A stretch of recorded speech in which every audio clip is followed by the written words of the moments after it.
localization news you can use, your daily dose of localization know-how for July 17th, 2025.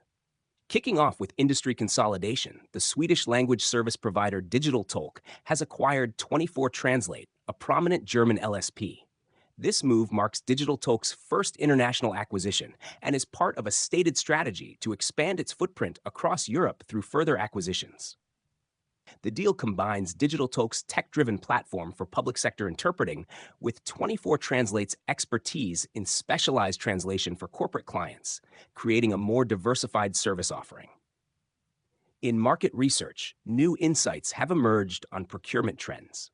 A report from Nimdzi highlights that leading brands are increasingly centralizing their translation purchasing, moving away from fragmented, department-level buying.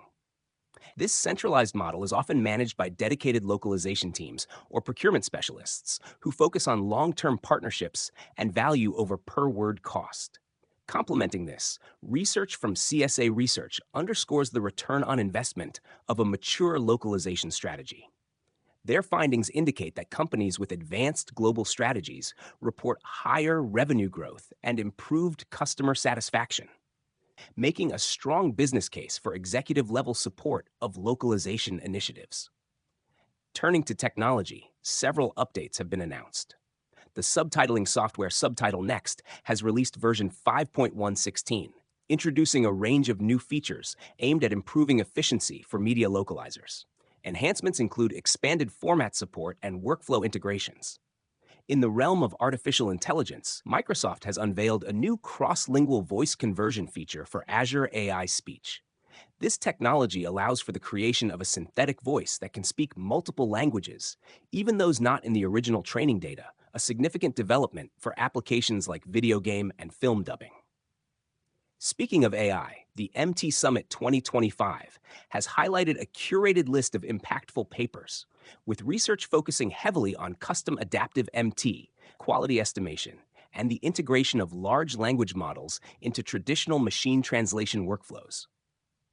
Several organizations are also gearing up for major events.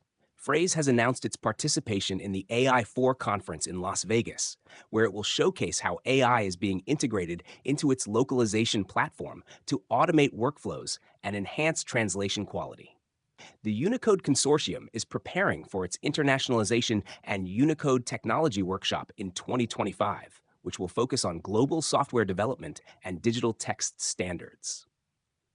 On the association front, the call for proposals is now open for ELIA Together 2025, an event that brings together freelance linguists and language service companies.